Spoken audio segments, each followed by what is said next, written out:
No cap, I really don't even want to waste no time. We gotta get right into this shit. Akademiks literally just exposed the rap Illuminati. I'm not gonna lie, some of the shit that he says is absolutely disgusting. But yeah, let's get right into it. But also, don't forget to like and sub, and as always, I'll leave Akademiks live stream information down below. Okay. All right. First and foremost, let's get to the obvious. All right. People, I'm going to be honest with you. I've never seen such a thing in my entire life. Now, Diddy has settled this lawsuit, and I just want to speak overall about this before we get into it. I don't know Sean Combs, aka Brother Love, aka whatever he's going by these days. I'm not here to say if he's guilty or innocent of anything. And also, I do know that because he's a billionaire, there's always a financial incentives and an upside for anybody who could make any accusations. Now, a lot of people could say where there's smoke, there's fire. Again, we're pretty much all making up assumptions because, again, at least I've never seen nothing. You know what I mean? I've never met a nigga, period, right? Now, do I have good reason enough to kind of be a little bit weary? Of course. If you ask me, when the nigga invites me to come to party with him, who knows if he wants to party or party. I personally think at this point he was trying to have a freak off with me, him, and motherfucking, what's that nigga named? Saucy Santana. I'm glad I didn't go. I think that, that was the Lord telling me, brother, you don't want to go to this party, okay? The brother love was going to be spreaded a different type of love that night, all right? Regardless of that, or if he was going to try to explode a car or trying to get me killed, I'm going to be honest with you, just flat out, I'm not one of these industry guys. So, I'm not one of the guys who's like super protected or whatever the case is. Yeah, I'm a little scared of Diddy. Yeah, I mean, I'm just being honest. Like, I'm kind of speaking about all this, kind of knowing that everybody else that y'all consider that you trust or whatever, they won't say a fucking word. I listened to the Breakfast Club. They were pathetic. You know what I mean? They were like, oh, okay, what happened? Oh, well, prayers for everybody. They said this little generic thing, right? Yo, they said Cassie was getting pummeled by dozens of male prostitutes without her consent in freak-offs, getting her ass beat to a bloody pulp, and yeah, for decades. You know what the Breakfast Club says? Well, prayers to everybody. This is kind of crazy. I'm like, what? They hear me call city girls flopped. Yo, man, act me hard on the females. What? Nigga, what? I'm like, yo, I see what it is. Everybody done folded. I ain't gonna lie, I think my man, even Joe Budden, just folded. Joe was putting out a podcast. I think he was going to talk about it. But here's the thing, man. I think nobody really want to make Sean Combs their enemy, and neither do I. I'm not trying to make this guy my enemy. But I'm also, maybe I just haven't gotten the memo yet. I keep always telling y'all I'm an industry outsider. I'm not going to use the fact that everybody's scared of him for me to just skip this entire topic, okay? I'm not going to make up lies on him neither, nor am I going to be wishing that, everything is true or wishing for his downfall. I'm going to keep it as real as possible, all right? So, yeah, very explosive and breaking news that happened in the last 24 hours is that the lawsuit, which really it was an unnamed amount, right? Think about this. This was an unnamed amount that they were going to court for. Cassie's lawyer came out and said, Diddy's lawyer first came out and said, hey, this is an attempted shakedown. She's been trying to get behind the scenes $30 million. So that's where the $30 million number is coming from. I need everybody to be very clear while we're discussing this, because I keep hearing people say she was suing him for $30 million. She never sued him for $30 million. I looked through the lawsuit. The lawsuit says for damages that are in an amount that's undetermined and should be determined by the court or to be later put on the table, okay? So there was not a specific dollar amount, but of course, the dollar amount comes from potential settling offers that Cassie's team probably told Diddy, like, yo, you give us 30 mil, this goes away, right? Now, Diddy's team never said that they acquiesced at all. They just said, well, or even try to compromise or try to negotiate. What they said was, yeah, this is a shakedown attempt. That's when Cassie's lawyers came out and said, well, in reality, they did try to pay us off in the amounts of 8 figures, which is 10 million or more, right? But clearly, they didn't get to the magic number of 30. Now, this is just me, right? This is my opinion. I don't know for a fact. I have to, and we're talking this out, just think logically. If my number was $30 million for me not to bring this lawsuit public, This lawsuit's public, and it's now a whirlwind happening in your world. Plus, other women are gearing up to come out. People can't wait for a potential trial or deposition to hear more dirt. What else is this weirdo Diddy on? Other things are going to come out that's unsettling, unfavorable. It's going to make this guy look really like a creep, maybe somewhat of a sexual deviant that could be on some R. Kelly shit, right? If you ask me, Diddy paid more than $30 million. Just think about it. $30 million was the price before it hit the public. It hit the public and it's doing exactly what we wanted to do. It's fucking up your world. When you come back to us, I would say, nigga, you give us 40, we'll settle. We're not doing the 30 no more. So, again, I think it's safe to say, at minimum, the 30 was gotten. I think it's more because now at this point, you have Diddy panicking. You get what I mean? So, to settle it within 24 hours, it had to be, you have so much of the leverage, it had to be abundantly in your favor, which I believe is over $30 million, okay? I think maybe to the tune of 40, okay? And I'm sorry, that's let's extinguish this fire fund. Now, obviously, there's a bunch of things that probably comes with this, all right? And let me read a little bit of what they said about the settlement, but then we also got to talk about, what's probably going to come, the NDAs. Because here's the thing. Obviously, I don't know if some of y'all thought this lawsuit, I don't know if you guys thought this lawsuit was gonna put Diddy in jail or prison. This was always a civil lawsuit. It was always about recuperating or suing for funds that were aimed to deal with damages for mental stress and mental fatigue and all the other associated things that came with these actions. So he was getting sued for rape and abuse, but it wasn't necessarily that he was going to jail. So them getting the money, that was always the intended purpose. So, because I see certain people like, I thought Cassie just wanted to get justice. No, it's a civil suit. She wanted to get money. Like nobody sues civilly to get like if she wanted, she would have just said, just give me an apology, Diddy. Like, what the fuck? No, she wants money. So she got the money, right? And that's the good thing. I guess on her behalf, because she says it's going to go towards helping her heal in this and third. Here's where I'm interested in. Did she have to sign an NDA? Again, remember, these NDAs are infamous, but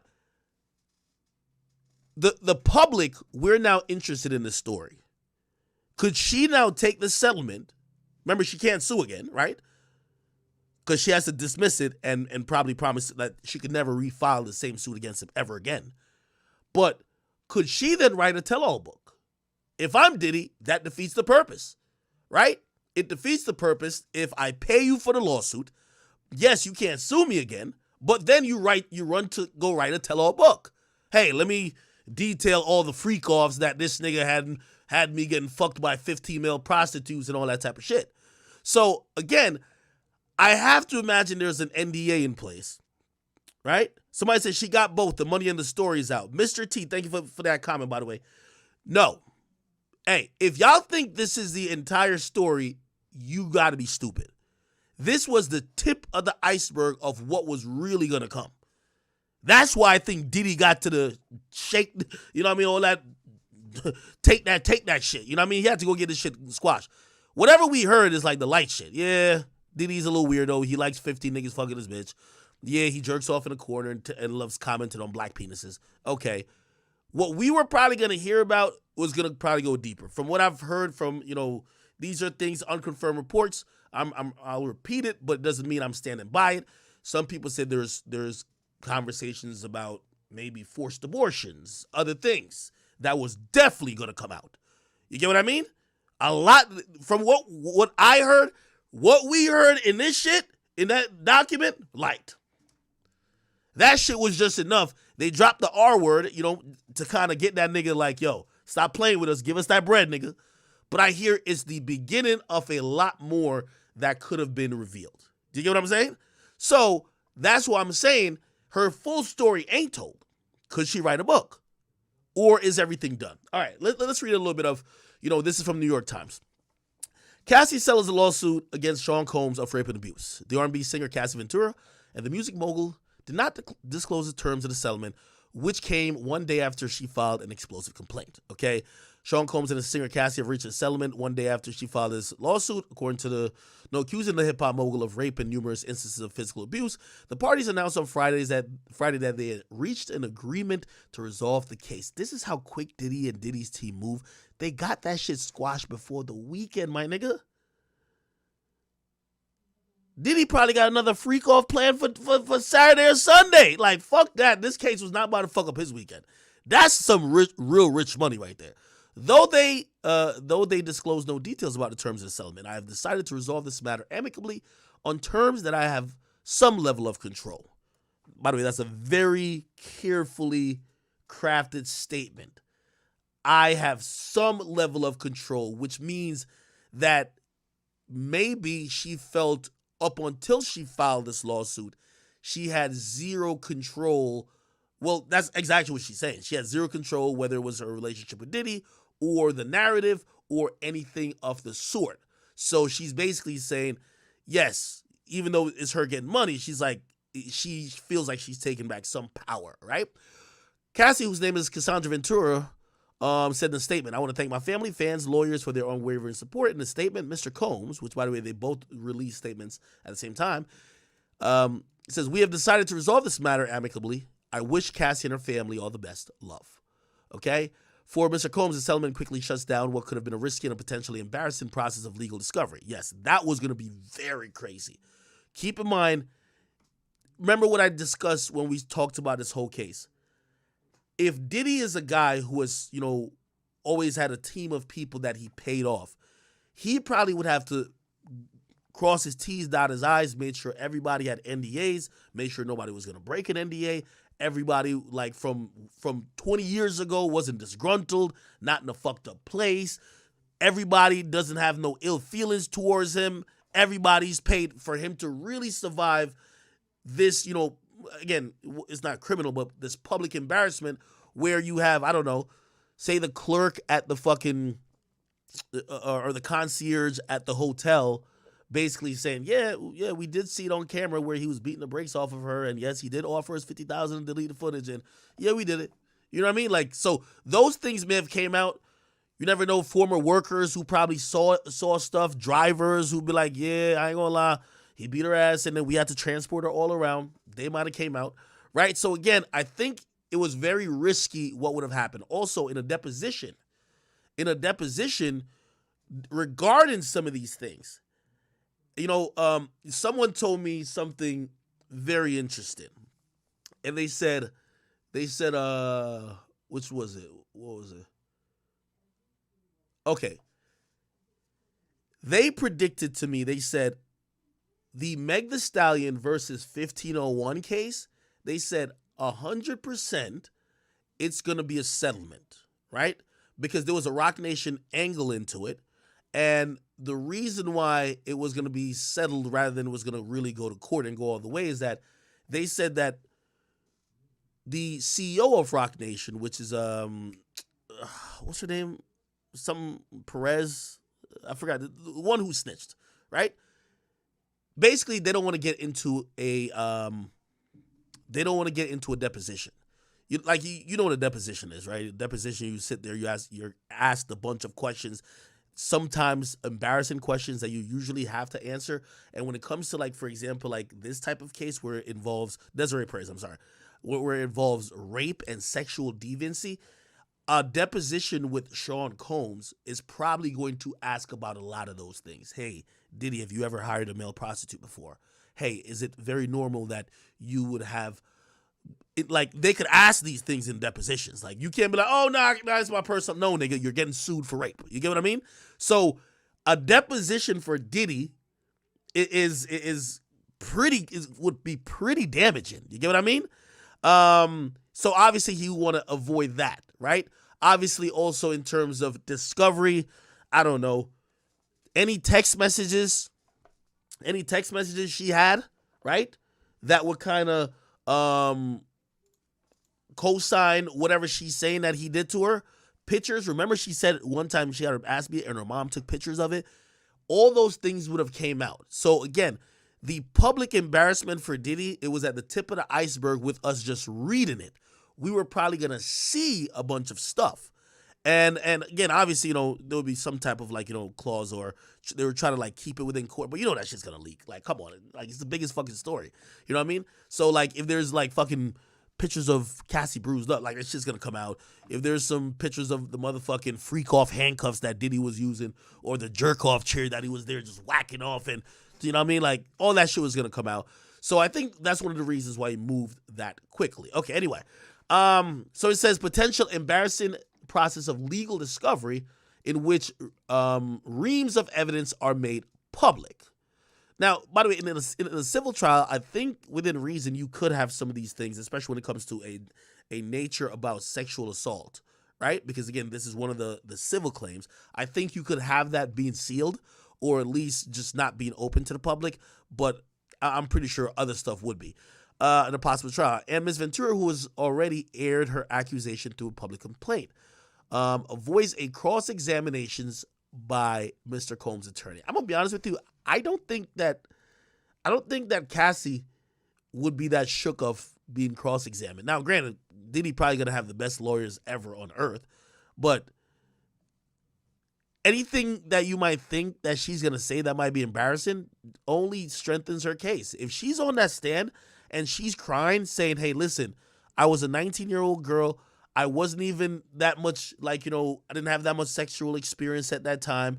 And basically Diddy had hordes of men." You got to imagine, according to this complaint, they had freak-offs for a decade. It's very feasible that Diddy brought in over 100 men to fuck her. Just think about that. Imagine a woman sitting up there literally crying, saying, the guy who I felt like he pushed the envelope for me to even give him a chance, but I fell in love with him. Then he brought in 100 niggas over a decade to fuck the shit out of me while he sat in the corner and jerked off. And if she's up there crying, it's done. Bro, everybody's gonna feel bad for her. Come on, you're gonna feel bad for her, right? By the way, interestingly enough, and obviously not taking the seriousness away from it, guess who hit me recently, right? Motherfucking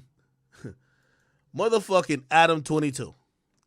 Adam 22 hit me and said, I was going to say this, but I don't know if this is the right time to say it. But I know I can say it. He said, he said, remember you always on stream talking about only white guys watching they bitch getting fucked? What's up with that nigga Diddy? And I was just like, man, you're right. I don't even know what to say. Remember I kept saying, only a white dude is cool with watching this girl getting piped out? Diddy done fucked it up, man. Fucked it up for all of us, man. God damn. Anyway, let's keep it going. In a lawsuit that drew international attention, Ms. Ventura, who was signed to Mr. Combs' Bad Boy label in 2005. By the way, their relationship, I believe, continued until 2017 or 2018. That's 13 years, bro. When she was 19, dated him for about a decade. She accused Combs of what she said was years of beatings, controlling behavior, and various forms of sexual abuse, including rape. In response, a lawyer for Mr. Combs, Ben Braffman, said Mr. Combs vehemently denied these offensive and outrageous allegations. According to the suit, which was filed on Thursday in district court, he assaulted her numerous times, leaving her bloody and bruised. She said employees sometimes took her to the hotel rooms for days to recover out of the public eye. In one of the suit's most disturbing allegations, she said that for years she was forced to participate in sexual encounters with a succession of male prostitutes as he watched, masturbated, and recorded videos. According to the suit, Mr. Combs called these events freak-offs, and they took place in a number of high-end hotels across the United States. They said he controlled every aspect of her life, paying for this and third, blah, blah. She never went to police because she feared it would merely give him another excuse to hurt her. Okay, cool. So yeah. Her lawyer also said, I'm very proud of Ms. Ventura for having the strength to go public with her lawsuit. She ought to be commended for doing so. All right. Chat, did I not tell y'all how this would end? I didn't expect it to end this quickly. But a lot of y'all were very bloodthirsty of the possibility that this was Diddy's day of reckoning and everything was going to come crashing down. And I told y'all, I said, listen, this is a civil suit. Diddy has over $1 billion. he could tie this shit up in litigation for decades till we basically forget about this. Not only that, what y'all think is going to happen, Diddy is known for having people around him that will not say nothing against him. Everybody who's probably important that she could rely on for a cosign, Diddy's probably going to keep in the fold. I think he pretty much just squashed this by doing a settlement. Now, I do think he did the settlement for a couple of reasons, right? Something that we discussed before, but I do believe that with this lawsuit out, it was probably emboldened a lot of other women to basically try to piggyback on it. And this is where you get the ambulance chaser lawyers who would just be like, oh, we got this girl, this girl, this girl. Let's all link up together and let's look for the bigger bag from him, right? Now, he paid Cassie, which I think Cassie might be maybe the most notable name. I don't think J-Lo is coming out with nothing.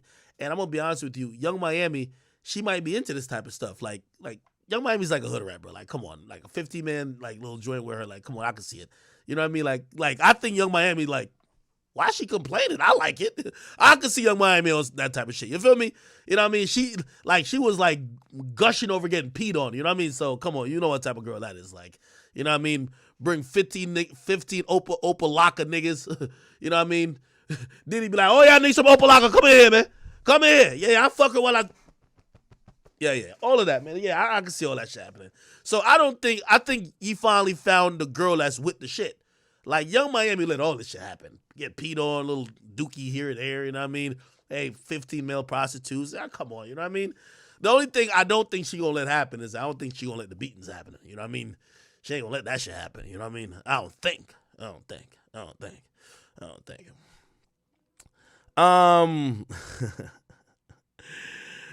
right. What else y'all talking about? No, I'm serious. Okay. So, I'll say this.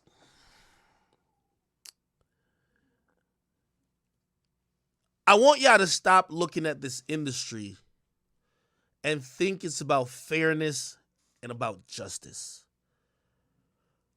When somebody goes to jail or gets imprisoned, rather than you think about how disgusting they are, and this is even, let me go to R. Kelly for a second, and nobody's putting on a cape, but I do have to point this out. R. Kelly ain't the only sick motherfucker in this industry. R. Kelly was just the only sick motherfucker in this industry with just nothing to offer nobody no more, okay? They looked up, they said, has this nigga wrote a Step in the Name of Love in the last couple of years? No?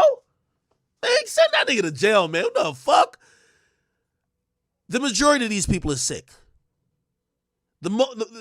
What comes with, like, and by the way, you know, again, I don't know what Diddy did or what he didn't do, but let me kind of give my perspective as I've seen shit. And, you know, I've been lucky enough where I still feel like an outsider, but I've peeked behind the veil. I can see the fuckery happening, right? And I think all these people they start out being regular. I don't think most of these people are sick initially. But once you get a lot of power and fame, it fucks you up. You know what I mean? Like, you have people who walk around and think that they're deities or gods, people who believe that the money could do anything in the world. And obviously, when you put a regular human being exposed to an enormous amount of, you know, especially a man, sex, this and third, all of a sudden, some of these niggas, they start yearning for some other shit. They start getting kinks and all these other weird ways that they can satisfy themselves. If he was a nigga just still like in New York, you know what I mean, just hustling on the block, do you think he's having a freak off, or he's just like just fucking maybe fucking 2 chicks on the block? Like, I don't think he's having freak offs. I really think this is a product of the music business. Now, I'm not absolving Diddy or any of these other guys, but I think this is why fame and having, you know, infinite resources is dangerous, because it could create monsters, right? It creates people who basically then feel they're bigger than the law. They're bigger than the program. And in this situation, I think this is the exact situation you can say Diddy is bigger than the program. He's bigger than the program. I mean, but we've seen it before. Diddy was in a club when a nigga got shot in the face. Sean went to jail. Diddy's chilling. This situation, Cassie just described some shit like, bro, she sounded like somebody in Amistad Or like somebody in Roots. Like, you know what I mean? Like, it sounds like some crazy shit. Nobody bats an eye. Nobody says a word. Everybody says, oh, let me send my prayers. A day later, shit's done. I wouldn't even be surprised, mark my words. Let me not put this on people, but the way how this industry works, now, this might have been a wake-up call for Diddy, too. I don't know who he's pissed off, who up in that echelon he's pissed off, but they checked his ass real quick. He's now paid his dues. And what's going to happen is that in the next week or two, some other crazy explosive shit's going to happen to some sacrificial lamb to drown this story out. Facts. Mark my word. In the next week or two, some crazy story you've never thought about. What the fuck? You forget about this shit in 2 weeks. Remember I told you.